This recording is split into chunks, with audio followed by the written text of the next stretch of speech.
सत्य वचन की राह पर चले हम सदा, यीशु का साथ हो रहे हमारी हर दुआ।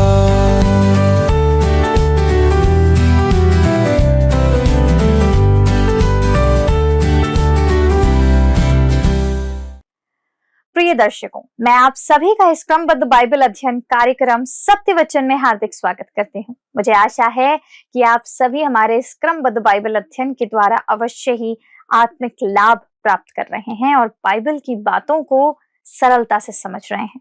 मैं चाहती हूँ कि आप इसी प्रकार इस कार्यक्रम में निरंतर जुड़ते रहें और अपने आत्मिक जीवन में उन्नति कीजिए। तो आइए हम अपने अध्ययन में आगे बढ़ें और परमेश्वर के दास के द्वारा वचन को सीखें, समझें, परमेश्वर की आवाज को सुनें। प्रिय मित्रों, आप सभी को प्रेम भरा नमस्कार। आशा है आप परमेश्वर के अनुग्रह से सुरक्षित और स्वस्थ हैं तथा वचन में बढ़ रहे हैं। आज के अध्ययन में आपका पुनः स्वागत है। दोस्तों, जैसा कि आपको याद है, हम आज से प्रकाशित वाक्य की पुस्तक के 9वें अध्याय से अपना मनन आरंभ करने जा रहे हैं। दोस्तों, अध्याय 9 का विषय है 5वीं और 6वीं तुरही। अंतिम 3 तुरहियां दोस्तों हाय देने वाली तुरहियां होने के कारण प्रथम 4 तुरहियों से अलग है। प्रकाशित वाक्य 8 अध्याय के पद 13 में लिखा है, हमने पढ़ा था, जब मैंने फिर देखा तो आकाश के बीच में एक उकाब को उड़ते और ऊंचे स्वर से यह कहते सुना, उन 3 स्वर्गदूतों की तुरहियों के शब्दों के कारण जिनका फूका जाना अभी बाकी है, पृथ्वी के रहने वालों पर हाय हाय हाय। दोस्तों, अब हम एक ऐसे अध्याय में प्रवेश कर रहे हैं जो रहस्यों से भरा हुआ है और चौंकाने वाला है। इस अध्याय को पढ़ने पर बड़ी उलझन उत्पन्न होती है। इस अध्याय के विषय वस्तु की अलग अलग व्याख्याएं की गई हैं, परंतु हम अपने पांव जमीन पर ही जमाए रखेंगे और तब हमें यह बोध हो जाएगा कि यहाँ लिखी बातें हमारे भय का कारण नहीं है। यदि आप विश्वासी हैं तो आपके भय का कारण ये बातें नहीं होंगी। यदि आप परमेश्वर की संतान हैं तो आप इन घटनाओं के घटने के समय यहाँ पर इस पृथ्वी पर नहीं होंगे। हालेलुया। दोस्तों, इन कष्टों के भागी होना कलीसिया की धन्य आशा नहीं है। इस समय कलीसिया पृथ्वी पर से उठा ली जाएगी और यह सब महाक्लेश में प्रभु यीशु का इनकार करने वालों के साथ घटने जा रहा है। दोस्तों, ये हाय महाक्लेश के गहन अंधकार और कष्टों की पराकाष्ठा का वर्णन करता है। दोस्तों, यह समय जो यहाँ पर व्यक्त किया गया है, यह दानियल के द्वारा व्यक्त 70वें अर्थात 70th सप्ताह के अंतिम 3.5 वर्ष का समय है, जो महाक्लेश का युग होगा, अर्थात उस 7 साल के अंतिम आधे भाग का। यह समय मनुष्य के इतिहास का सबसे अधिक अंधकारमय समय होने जा रहा है। दोस्तों, यहाँ पर आप देखेंगे कि इस भाग में उपयोग की गई भाषा की व्याख्या करना निश्चित रूप से कठिन है, लेकिन यहाँ उन वचनों का शाब्दिक अर्थ जो अपनाने की हमारी विधि है उसे वह बाधित नहीं करता है।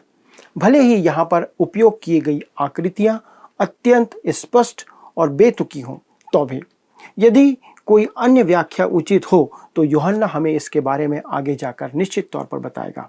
5वीं तुरही में गिरता हुआ तारा और टिड्डियों की विपत्ति प्रकट की गई है, पर पद 1 में हमारे पास 5वें स्वर्गदूत द्वारा तुरही फूकने पर उभरता हुआ एक दृश्य और स्वर्ग से गिरता हुआ एक सितारा यहाँ पर प्रकट किया गया है।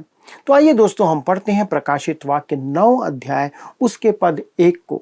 लिखा है, जब 5वें स्वर्गदूत ने तुरही फूकी तो मैंने स्वर्ग से पृथ्वी पर एक तारा गिरता हुआ देखा और उसे अथाह कुंड की कुंजी दी गई। कहता है अथाह कुंड। दोस्तों, अथाह कुंड का वास्तविक अर्थ है अधोलोक की सुरंग या अधोलोक का गड्ढा या कुआं। कहा जाता है जब ऐसा कहता है कि मैंने स्वर्गदूत से पृथ्वी पर एक तारा गिरता हुआ देखा।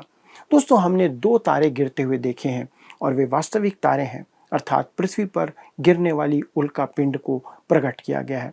दोस्तों, रात को आकाश में हम उल्काएं गिरती हुई देख सकते हैं। आज भी ये बहुत स्वाभाविक है, परंतु यह तारा उससे भिन्न है, अलग है, क्योंकि उसके लिए व्यक्तिवाचक सर्वनाम शब्द का उपयोग यहाँ पर किया गया है। वह बुद्धिजीवी है। यह एक सामान्य प्राणी है जिसे यहाँ प्रकट किया गया है। यह सितारा उन सितारों से अलग है जिनका उल्लेख 4थी तुरही फूकने के समय किया गया था। यह सितारा बुद्धि को काम में लेता है, वरन वह उस चाबी या कुंजी को भी काम में लेता है जो उसे अब दे दी गई है। यह तारा तो ऐसा नहीं कर सकता, परंतु यहाँ पर इसे प्रकट कर दिया गया है। हमारा मानना है दोस्तों कि यह तारा और कोई नहीं परंतु शैतान है। कुछ लोगों का मानना है कि यह तारा क्रिस्त विरोधी है। यदि ऐसा सही है तो इससे क्रिस्त विरोधी का शैतानी देह धारण सिद्ध हो जाता है, परंतु दोस्तों मेरा मानना यह नहीं है। मेरे विचार में हमें क्रिस्त विरोधी यहाँ पर मानना यथार्थ लगता है। मैं क्रिस्त विरोधी मनुष्य को ही यहाँ पर मानता हूँ।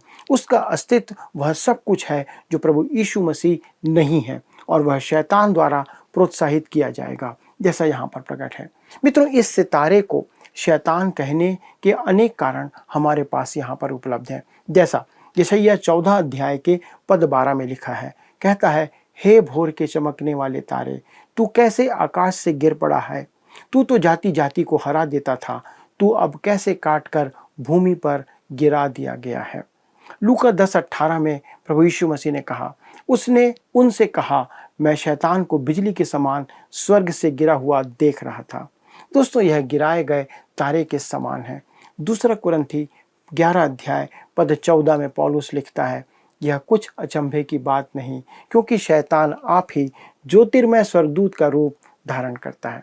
मित्रों, इन बाइबल पदों से सिद्ध होता है कि यह विचाराधीन तारा शैतान है और कोई नहीं। प्रकाशित वाक्य 12 अध्याय के पद 7 से 9 में यूहन्ना स्वयं कहता है कि शैतान स्वर्ग से निकाल कर पृथ्वी पर गिरा दिया गया। अब हमने यह निश्चित कर लिया है दोस्तों कि यह गिरने वाला तारा शैतान है, तो वह यहाँ क्या करेगा, क्या कारण है, क्यों उसे गिराया गया है। दोस्तों, वह अधोलोक की चाबी अपने हाथ में अब ले लेगा, अर्थात उसे ये चाबी दे दी जाएगी। इसका अर्थ स्पष्ट है दोस्तों कि परमेश्वर उसे ऐसा करने की अनुमति देता है।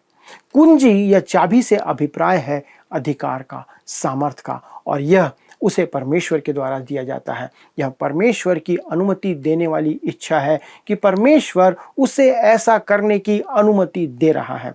दोस्तों, अधोलोक एक अथाह कुंड है, जैसा हमें आगे अध्याय 20 के पद 3 में बताया जाएगा। याद रखें दोस्तों कि अधोलोक और नरक एक समान प्रतीत होते हैं, पर वे दोनों अलग अलग स्थान हैं, एक स्थान नहीं है। अधोलोक के बारे में प्रभु यीशु मसीह ने मत्ती 12 अध्याय के पद 40 में कहा था कि योना 3 रात दिन जल जंतु के पेट में रहा, वैसे ही मनुष्य का पुत्र 3 रात दिन पृथ्वी के भीतर रहेगा। दोस्तों, यहाँ प्रभु यीशु मसीह पृथ्वी के गर्भ में या केंद्र में उतरने का उल्लेख कर रहा है। प्रभु यीशु मसीह की लोथ वास्तव में भूमि में गाड़ी गई थी, उसे गुफा में रखा गया था, निश्चय ही पृथ्वी के गर्भ में उसे नहीं रखा गया था। अतः मत्ती के लेख में हमें यह प्रकट होता है कि वह उसके अधोलोक में जाने के बारे में कहा गया था कि प्रभु यीशु मसीह का प्राण, उसका आत्मा उस अधोलोक में उतर गया। लूका 16:19 से 31 में प्रभु यीशु मसीह ने लाजर और एक धनवान मनुष्य का दृष्टांत सुनाते हुए उस समय इस बात को स्पष्ट रीति से व्यक्त किया था कि अधोलोक के 2 भाग हैं, उसका 2 विभाजन किया गया है। धनवान मनुष्य मरने के बाद पीड़ा के स्थान में गया, और लाजर अब्राहम की गोद में, जिसे प्रभु यीशु मसीह ने स्वर्गलोक कहा है, वहां ले जाया गया। ये 2 स्थान हैं दोस्तों, एक अधोलोक और एक स्वर्गलोक। प्रभु यीशु मसीह मरने के बाद वहां गया कि उद्धार प्राप्त किए हुओं को अपने विजय की घोषणा का सुसमाचार या समाचार सुनाए और उन्हें परमेश्वर की उपस्थिति में वहां से लेकर के आ जाए। मेरे विचार में दोस्तों, पौलुस ने इफिसी 4:8 में इसी बात को लिखा था जब वो कहता है, बंदियों को बांध ले गया। दोस्तों, प्रभु यीशु मसीह अधोलोक इसलिए गया कि वह वहां पर इस बात की घोषणा कर सके कि उद्धार प्राप्त कर लिया गया है, मृत्यु पर उसने जयवंत हासिल कर ली है। हमारे लिए उचित यह है कि जहां धर्मशास्त्र कुछ स्पष्ट ना कहता है, हम वह सिद्धांत ना बनाएं, वहां पर हम किसी सिद्धांत को स्थापित ना करें, परंतु यह एक विचार है कि पृथ्वी की सतह से पृथ्वी के गर्भ तक जाने वाली यह एक सुरंग है जो इस अधोलोक को प्रकट करती है। मैं जानता हूं दोस्तों कि मेरी यह बात सुनने में अंधविश्वास जैसी लग सकती है। मैं इस विचार को स्वीकार करता हूं, परंतु यह पत्थर की लकीर नहीं है। यदि आपके पास कोई जानकारी है कि आप इस विषय में भिन्न विचार व्यक्त कर सकते हैं तो मैं सुनकर स्वीकार करने से प्रसन्न होऊंगा। लेकिन वर्तमान के लिए हम देखते हैं कि प्रभु यीशु मसीह के हाथ में अधोलोक की कुंजी है, जैसा प्रकाशित वाक्य 1:18 में लिखा है। दूसरे पत्रस 2:4 में कहता है कि वहां दुष्ट आत्माएं बंदी हैं। लूका 8 उसके 30 और 31 में लिखा है, यीशु ने उससे पूछा, तेरा नाम क्या है? उसने कहा, सेना, क्योंकि बहुत आत्माएं उसमें बैठ गई थी। उन्होंने उससे विनती की कि हमें अथाह गड्ढे में जाने की आज्ञा ना दे। दोस्तों, अधोलोक एक वास्तविक स्थान है। अधोलोक एक रियल स्थान है, एक वास्तविक जगह है जिसे शोल कहा गया है। स्वर्ग और नर्क को काल्पनिक कहना और स्वर्ग को अंतरिक्ष में एक अत्यधिक मनोरम स्थान कहना परमेश्वर के वचन की शिक्षा नहीं है। बाइबल ऐसा नहीं कहती है। परमेश्वर के वचन की शिक्षा के अनुसार स्वर्ग भी एक वास्तविक स्थान है और नरक भी ऐसा ही एक वास्तविक स्थान है, जैसा हमारा यह संसार एक वास्तविक संसार है। महाक्लेश के अंतिम चरण में अधोलोक की कुंजी शैतान को दे दी जाएगी और उसे ऐसी स्वतंत्रता दी जाएगी कि उसके पास जैसी पहले कभी नहीं थी। दोस्तों, मेरे विचार में इससे हमें समझ में आ जाएगा कि उस युग में मनुष्य क्यों नहीं मरेगा। शैतान उन्हें जीवित रखेगा। वह कभी नहीं चाहेगा कि उसकी सेना का सर्वनाश हो जाए। तब हम आगे बढ़ते हैं और आगे बढ़ करके हम प्रकाशित वाक्य 9 अध्याय के पद 2 पर आते हैं और पढ़ते हैं। लिखता है, उसने अथाह कुंड को खोला और कुंड में से बड़ी भट्टी का सा धुआं उठा और कुंड के धुएं से सूर्य और वायु अंधकारमय हो गए। दोस्तों, अधोलोक की सुरंग से घना धुआं ज्वालामुखी के समान निकलेगा और संपूर्ण पृथ्वी को ढांप लेगा। दोस्तों, यह बहुत जहरीला धुआं होगा। इस पद को जैसा है वैसा ही समझना सर्वोत्तम व्याख्या हो सकती है। तब आगे पद 3 और 4 में लिखा हुआ है, आइए हम पढ़ते हैं। कहता है, उस धुएं में से पृथ्वी पर टिड्डियां निकली और उन्हें पृथ्वी के बिच्छुओं की सी शक्ति दी गई। उनसे कहा गया कि ना पृथ्वी की घास को, न किसी हरियाली को, न किसी पेड़ को हानि पहुंचाए, केवल उन मनुष्यों को हानि पहुंचाए जिनके माथे पर परमेश्वर की मुहर नहीं है। दोस्तों, हमारे लिए इस पद की व्याख्या आवश्यक है। यूहन्ना प्रतीकात्मक भाषा के द्वारा ऐसा भयानक प्राणी की चर्चा यहाँ पर करता है या प्राणियों की चर्चा करता है जिनकी चर्चा करना अन्यथा इसके अतिरिक्त संभव नहीं है। मित्रों, ये टिड्डियां तो हैं, परंतु उनका चरित्र अत्यधिक असामान्य है। वो सामान्य टिड्डियों के समान नहीं है। गोडेट इस विषय पर कहते हैं कि साधारण टिड्डियां ये नहीं हैं और इस बात का वे निम्नलिखित कारण देते हैं। पहली बात, वे कहते हैं वे वनस्पति नहीं खाती हैं। दूसरी बात, टिड्डियों का राजा नहीं होता, परंतु यहाँ पर इन टिड्डियों का राजा बताया गया है। हम जानते हैं नीति वचन 30 के 27 में लिखा है कि टिड्डियों का राजा नहीं होता है। तीसरी बात, मिस्र में जिन विपत्तियों के अंतर्गत टिड्डियां लाई गई थी उनके लिए निर्गमन 10 के 14 में लिखा है, ना तो उनसे पहले ऐसी टिड्डियां आई थी और ना उनके बाद फिर ऐसी आएंगी, इसलिए वे उन सामान्य टिड्डियों से अलग है। चौथी बात, तथापि वे वास्तविक जीव हैं और जिन जंतुओं का नाम लिया गया है वे उनकी समानता में हैं, अर्थात उनके समान दिखते हैं, जैसे शेर, घोड़ा, बिच्छू और मनुष्य। उनकी समानता में ये टिड्डियां आएंगी। दोस्तों, टिड्डियों की यह विपत्ति मिस्र में आने वाली या जो आई थी उन आने वाली टिड्डियों की विपत्ति के समान भी वास्तविक है। योएल ने अध्याय 1 में टिड्डियों के आगमन की भविष्यवाणी की थी, जहां पर उसने कहा था, यहाँ फिर प्रकाशित वाक्य को समझने के लिए हमें पुराने नियम की जानकारी होना आवश्यक है। दोस्तों, इन टिड्डियों और योएल नबी के भविष्यवाणी की टिड्डियों में और उनके विनाश के पात्रों में या जिनको ये विनाश करती हैं उसमें अंतर प्रकट किया गया है। वे बिच्छुओं के समान डंक मारती हैं और उनके शिकार दुष्ट मनुष्य होने वाले हैं। तब हम आगे बढ़ते हैं। प्रकाशित वाक्य 9 के 5 में लिखा है, कहता है, उन्हें लोगों को मार डालने का तो नहीं पर 5 महीने तक पीड़ा देने का अधिकार दिया गया और उनकी पीड़ा ऐसी थी जैसे बिच्छुओं के डंक मारने से मनुष्य को होती है। दोस्तों, बिच्छू गीले स्थान में रहता है, नमी वाले स्थान में रहता है और उसका डंक पूंछ में होता है, जिससे वह लग जाए उसे अत्यधिक पीड़ा होती है। यहाँ पर यही चित्रण दिखाया गया है। यहोशू भी इनका उल्लेख करता है जब वह बर्रों के विषय में कहता है। यहोशू 24 उसके पद 12 में कहता है, और मैंने तुम्हारे आगे बर्रों को भेजा और उन्होंने एमोरियों के दोनों राजाओं को तुम्हारे सामने से भगा दिया। दोस्तों, इस कारण हम कह सकते हैं और आप देख सकते हैं कि महाक्लेश में रहने वाले विश्वासी यदि पुराने नियम का ज्ञान रखते होंगे तो वे समझ जाएंगे कि यूहन्ना इन बिच्छुओं के विषय में क्या कह रहा है। तब हम आगे बढ़ते हैं और पद 6 को पढ़ते हैं। प्रकाशित वाक्य 9:6 लिखा है, उन दिनों में मनुष्य मृत्यु को ढूंढेंगे और ना पाएंगे और मरने की लालसा करेंगे और मृत्यु उनसे भागेगी।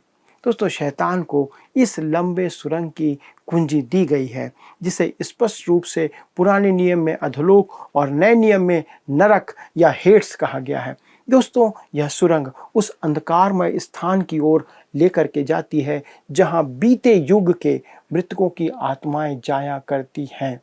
यहीं पर प्रभु यीशु मसीह उस उद्धार और छुटकारे की घोषणा करने के लिए गए थे जो उन्होंने क्रूस पर प्राप्त किया था। दोस्तों, शैतान अपनी प्रजा का विनाश कभी नहीं देख सकता और ना चाहेगा। कि टिड्डियाँ उसी की प्रजा पर आक्रमण कर रही हैं। महाक्लेश में मनुष्य आत्महत्या करना चाहेगा, परंतु वह सफल नहीं होगा। जैसा यहाँ लिखा है, यह उस युग का भयानक परिदृश्य होगा। शैतान चाहता है कि उसकी प्रजा जीवित रहे, क्योंकि अंधकार और ज्योति में युद्ध हो रहा है और यहाँ पर इसी बात को प्रकट किया गया है। कुछ लोगों का मानना है दोस्तों कि परमेश्वर उन्हें मरने नहीं देगा, क्योंकि उन्हें विद्रोह का परिणाम भुगतना होगा। बचने के लिए उनके पास कोई मार्ग नहीं होगा, उन्हें उस बात को सहना होगा, क्योंकि मृत्यु भी उन्हें प्राप्त नहीं होगी। प्रभु यीशु का इनकार करना हंसी की बात नहीं है दोस्तों, कोई हल की बात नहीं है। मनुष्यों का कहना है कि जीवन में अनेक महत्वपूर्ण काम हैं और मैं मानता हूं कि ये काम दूसरे, तीसरे और चौथे स्थान पर आ सकते हैं और आना चाहिए, पर एक मनुष्य के लिए सबसे महत्वपूर्ण काम यह है कि वह प्रभु यीशु मसीह के विषय में आज और अभी निर्णय ले। वो जाने कि प्रभु यीशु मसीह के साथ वो किस प्रकार का व्यवहार रखना चाहता है। क्या वो उसे ग्रहण करता है या वो उसका इनकार करता है। तब हम आगे बढ़ते हैं और प्रकाशित वाक्य 9 अध्याय के पद 7 से लेकर 10 तक हम पढ़ते हैं, जहां पर लिखा हुआ है, उन टिड्डियों के आकार लड़ाई के लिए तैयार किए हुए घोड़े जैसे थे और उनके सिरों पर मानो सोने के मुकुट थे और उनके मुंह मनुष्यों के जैसे थे। उनके बाल स्त्रियों के बाल जैसे और दांत सिंहों के दांत जैसे थे। वे लोहे की सी झिलम पहने थे और उनके पंखों का शब्द ऐसा था जैसा रथों और बहुत से घोड़ों का जो लड़ाई में दौड़ते हों। उनकी पूंछ बिच्छुओं की सी थी और उनके डंक थे और उन्हें 5 महीने तक मनुष्यों को दुख पहुंचाने की जो शक्ति मिली थी वह उनकी पूंछ में थी। दूसरे शब्दों में दोस्तों, टिड्डियों के रूप युद्ध के लिए तैयार किए गए घोड़ों के समान थे। उनके सिर पर मानो सोने के मुकुट थे और उनके चेहरे मनुष्यों के जैसे थे। उनके बाल स्त्रियों के बालों के समान और दांत सिंहों के दांत के समान थे। उनके कवच लोहे के कवच के समान थे और उनके पंखों की ध्वनि युद्ध में दौड़ते हुए बहुत से घोड़ों के रथों के समान थे। उनकी पूंछ बिच्छुओं के समान थी और उनमें डंक थे और उनकी पूंछ में मनुष्यों को घायल करने की शक्ति थी, जिसे उन्हें 5 महीने तक मनुष्यों को कष्ट देने के लिए दिया गया था।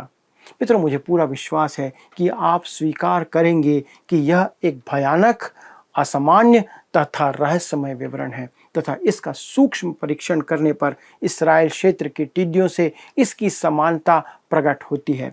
मेरे विचार में हमें इसका ध्यान रखना आवश्यक है। प्रकाशित वाक्य पर लिखी अपनी टिप्पणी में डॉक्टर विंसेंट कहते हैं, अस्त्र शस्त्रों से सजे घोड़े के समान इस टिड्डी का दिखना इतना विशेष है कि जर्मनी और इटालियन भाषा में उसे घोड़ा कहा गया है, अर्थात वो नाम ही घोड़े का दिया गया है उन्हें। टिड्डियों के चेहरे पुरुषों के चेहरे से मिलते जुलते हैं और टिड्डियों के जो एंटीना होते हैं उसकी तुलना लड़की के बालों से की गई है। योएल 1:6 में टिड्डियों के दांतों की तुलना शेर के दांतों से करता है। आप इसे पढ़ सकते हैं।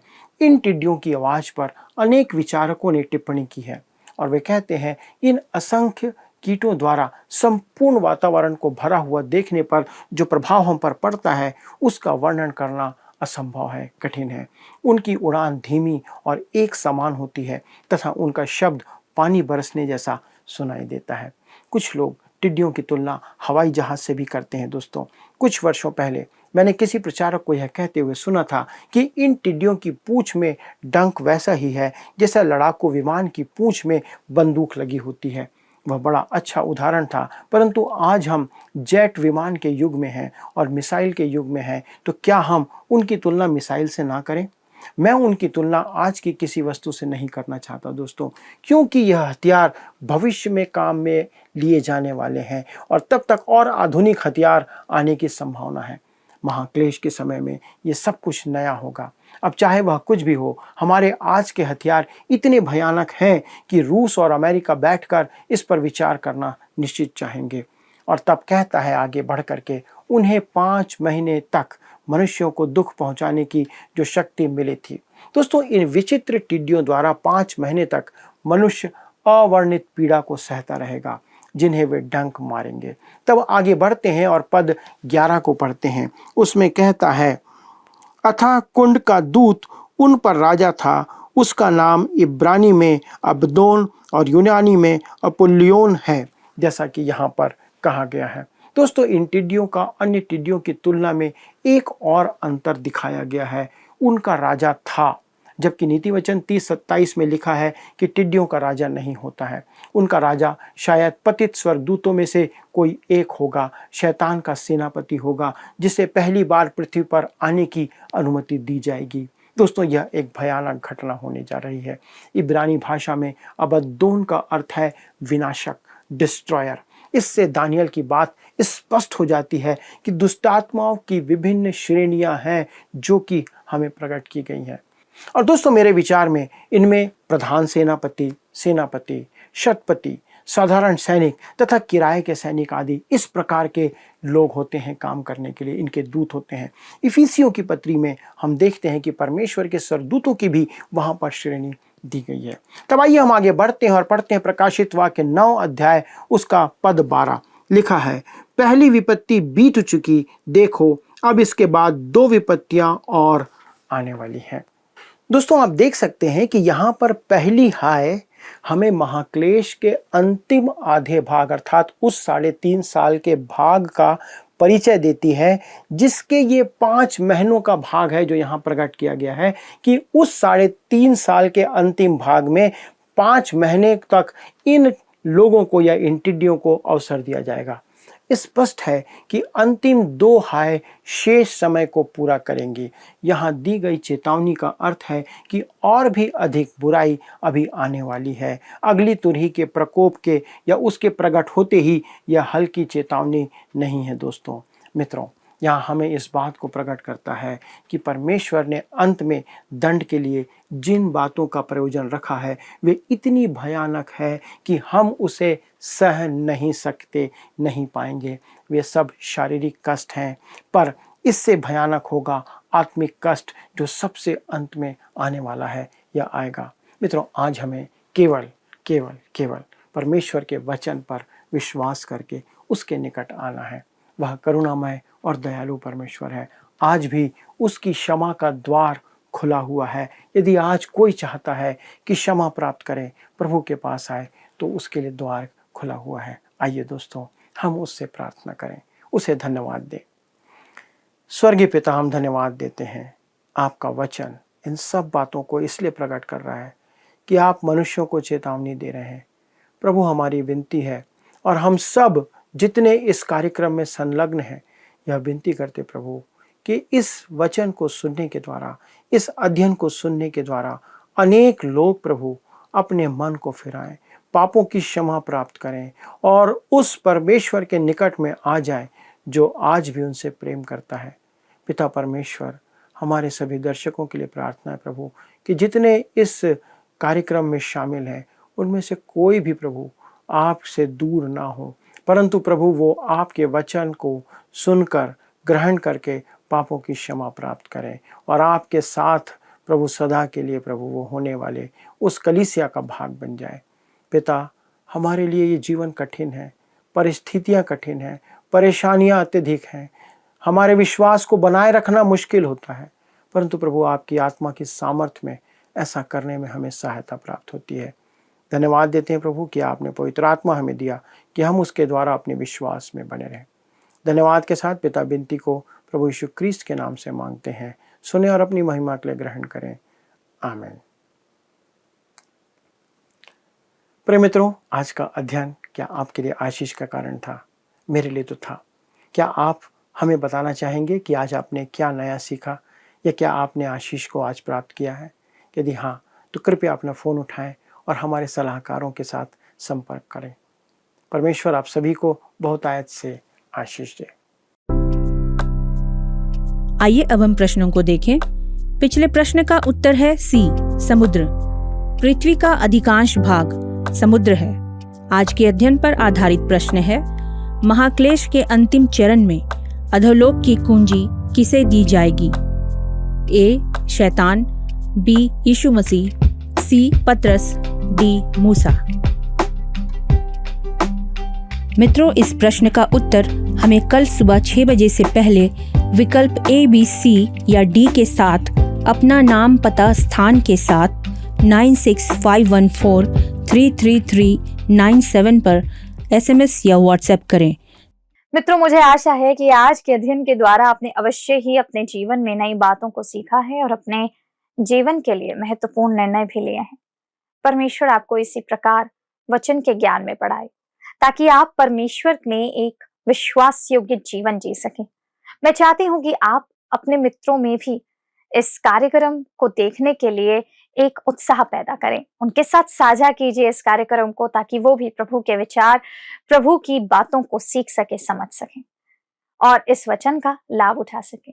यदि आपके पास कोई प्रश्न है या किसी तरीके का कोई प्रार्थना निवेदन है तो झिझकिए मत, आप स्क्रीन पर आ रहे नंबर पर भी कॉल कर सकते हैं और प्रतिदिन हमारे इस कार्यक्रम में जुड़े रहिए, महत्वपूर्ण बातों को सीखिए, आशीषों को प्राप्त कीजिए।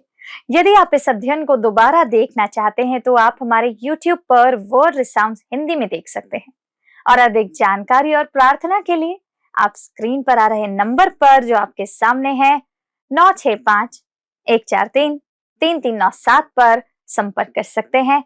हमारे परामर्शदाता और हमको इंतजार है आपके कॉलों का ताकि हम मिलकर आपके सहभागी बन सके, प्रभु के सम्मुख प्रार्थना कर सकें। धन्यवाद। क्या आपको यह कार्यक्रम पसंद आया?